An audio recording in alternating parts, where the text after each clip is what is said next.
you go. Written, performed by the one and only Todrick Hall. And here he is. Yay! Look at you. You made it in. So happy to be back home, guys. It's good to have you back, Todrick. Thank you very much. Every time I hear that song, I'm like, what is my life? I was so excited that night, and I just want to apologize for No, not at all. You got all the characters totally nailed in. Awesome. Thank you very Done much. deal.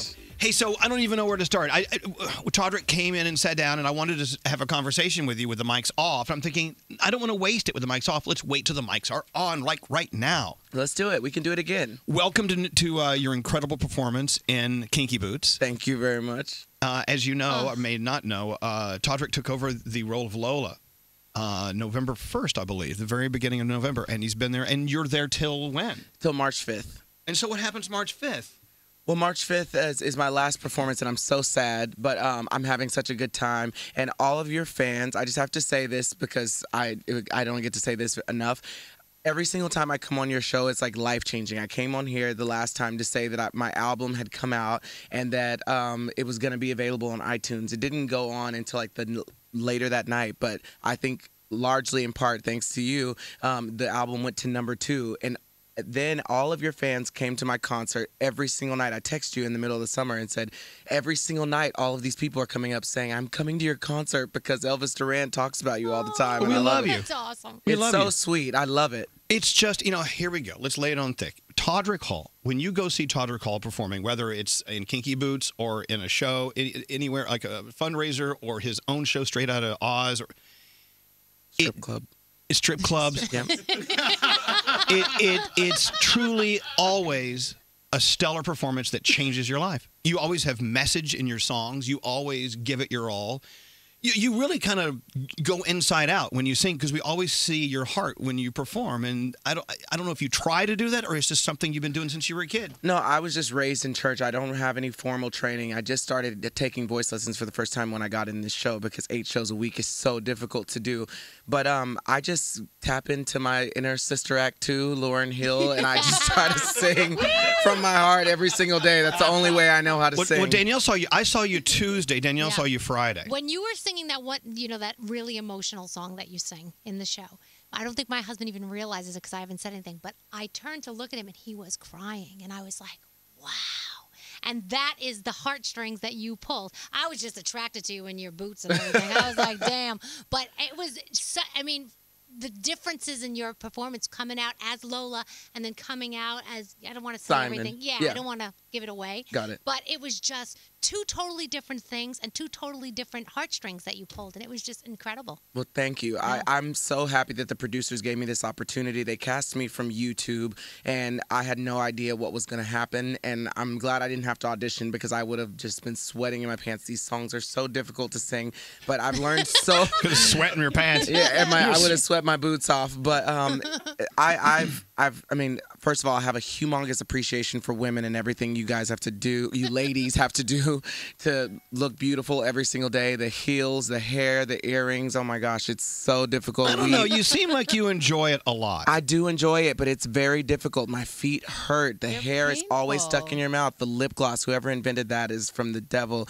Like your hair is always stuck in. Oh yeah, lip gloss is the worst. Earrings, but it looks so good from a distance. From a distance, but up close. But it he is still difficult. has glitter on his face. You From see last that? night? I know. He always has I glitter. have eye boogers every day, and they have glitter in them, and so I kind of don't want to wipe them off. So tell me about it. What is it like performing on Broadway?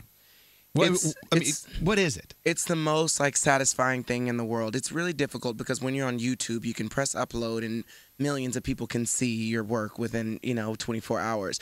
This is so beautiful though because you are performing for an intimate audience. When you really think about it, it's 1,400 people. We've been sold out a lot lately, which has been really, really cool. But it's just really cool to watch these people go on this journey with you. Every day I open my eyes and I go out and I see straight men, children. Sometimes people think that they can't bring their kids to come see the show because it's called Kinky Boots, but it has nothing, there's nothing really sexual about the show. Not at all. I feel it's very appropriate for kids to come and see, and especially in this time in American culture when we need everybody to just be loving everybody. If there's one thing we need to do, it's love each other. I just think it's really beautiful, but it's how often in 2017 do you see people just turn off their phones and actually be engaged in something for 2.5 hours? Hardly ever. So it's really it's really fun because the audience is with you for the entire ride, and it's really challenging as an actor. I feel like this is the NFL or NBA of performing. If you can do Broadway, you can do anything. Talk about what you were totally surprised about. I don't know if you can just recall anything. Like, what were your initial thoughts and feelings when you started doing Kinky Boots and started doing a Broadway, huge, massive Broadway production? I mean, what are some of the impressions that still stick with you? Well, I think the difficult part is when I don't think the human body is really made to do 8 shows a week. I don't whoever decided and whoever invented matinees, I want to also talk to that person. Okay. But it's the show is only a small part of your job. You have to rest your body the entire day. You have to go to sleep every single night. You have to not talk. You have to drink water. If I told you how many times I went to the bathroom every single day, you would think I'm crazy. I've been watching so many movies lately, and I'm annoying everyone around me because I have to sit on an aisle because I have to go to the bathroom probably 10 times. Because you dance, you work hard on that stage. I was watching that. Thank you. And I drink so much water, so I'm constantly getting massages. Like, the life of a Broadway star is like so difficult, and so all of these people, the Sutton Fosters, the like every single person who's a Broadway star, I have so much respect for what they do every single day. Straight Out of Oz. Now, you get a. Actually, it truly is through the shape of the bottle of the Oz story, the story of your life. Yeah. You actually get a glimpse into Todrick, his relationship with his mom, his family, others. Yes. Going to Hollywood, trying to make it there, failing a little bit. Failing multiple times. Well, they're not failing, learning and very valuable lessons. But your relationship with your mom, to me, is just kind of a fantastic story in and of itself. How's your mom feeling about you? She's still living down in Texas? She's living in Texas. In fact, I'm flying there tonight. I'm not in the show in Kinky Boots tonight because I'm going to see my brother's basketball game. Hi, Shayston. But my mom is just such an amazing person, and she's so supportive, and it has been a very difficult journey for our family. When you're in the South and there's so many boys in our family, and they all are playing basketball and football, and to have a son who is so artistic and wants to just do ballet and make paper mache creations, it's like very difficult for her. They play ball. You go to the ball. But now my mom has met boyfriends of mine, and she came and saw me in drag, and my dad, who'd never seen me perform before at all, came and flew here from California to watch Kinky Boots, and he loved it. Because that's another storyline. It's your relationship with your father. Yeah. You know what? To be able to take your life and what got you to where you are now and put it in this beautiful musical setting and put it on video or a stage show, there's got to be some learning. You learning about yourself in there. It must have been a very interesting, maybe sometimes painful time of growth for you. Yeah, it for sure was, and it's really difficult even sometimes. In the show, there's a moment where I come into the room, and I have all of the cast staring at me, and they're like, who is this guy? And I remember going to different schools and feeling so out of place because I was so different from everyone and having to walk into a new school in a cafeteria and try to ask someone if I could sit next to them.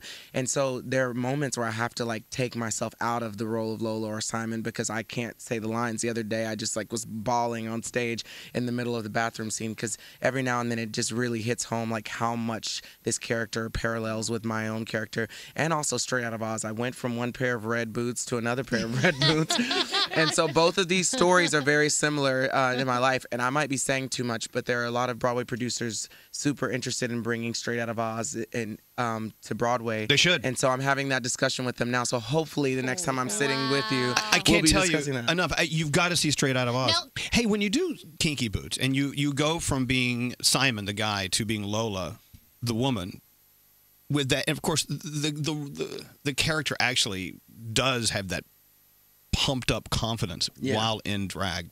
And it's really crazy because I had to do a rehearsal the other day to put someone into the show Without dress. Yeah, and I can't do the role if I'm not in the costume. It's so the second I put on those eyelashes and the lip gloss and that darn the hair and everything, it makes me be that character. So it's really funny because a lot of drag queens that I know actually created that character to escape their real life and to escape their problems and to become someone that they're really not, and to it's like a shield or like a mask. How people from my neighborhood wear gold chains and drive cars with spinners on their wheels, which I don't know. I never understand that concept. But I've got them on my truck. You They're do? Fantastic. Are they gold like this microphone? Absolutely. But here's my point. You know me. I'm always trying to find new ways to live life.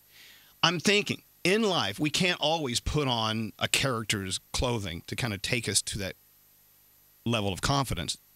But how in life can we achieve that just through our mind and heart, where we can actually find ways to live our lives with the confidence that that character has away from Simon, the other character? You know what I'm saying? Yeah. I mean, we really beat ourselves up so much. And you're talking about having self-esteem issues, this and that. We all have them to different degrees. How do we find that button we can push, just like putting on a dress and a wig without doing it, and have that confidence that we really, really need to shine?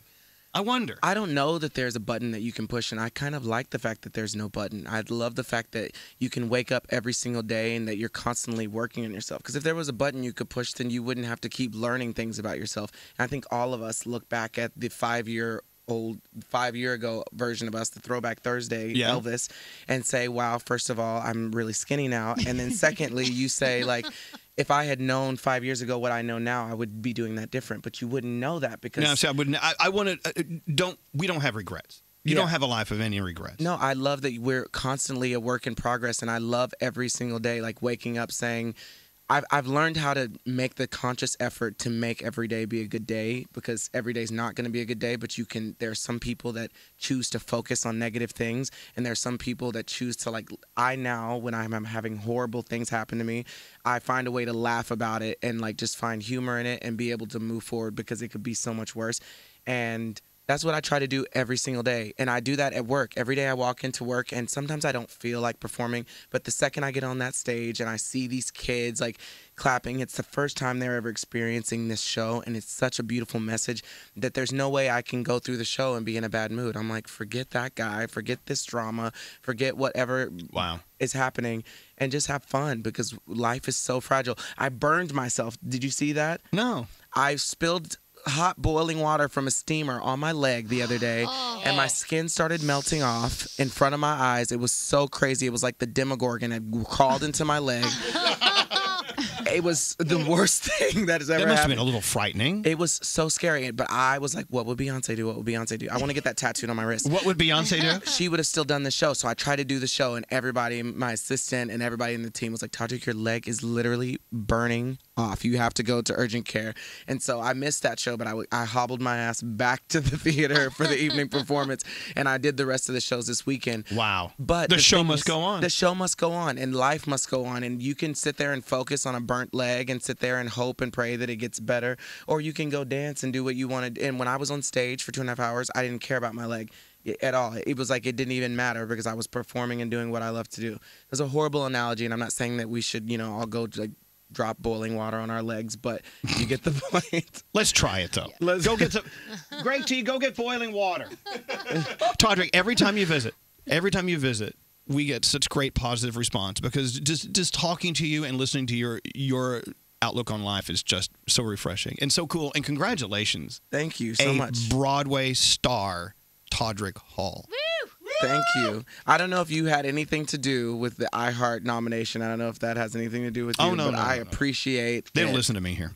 Well, thank you guys so much. It's definitely, you help with everything that happens in my life, so thank you. Todrick Hall, find him. Look, watch his videos. Make sure you do a search for Straight Outta Oz on YouTube, and spend a good hour or a little less, and it will totally tell you everything you need to know about Todrick, and maybe yourself too. You're so beautiful. Thanks for coming to see us. Thank you for having me. Bye. Our buddy Todrick Hall. Lovely.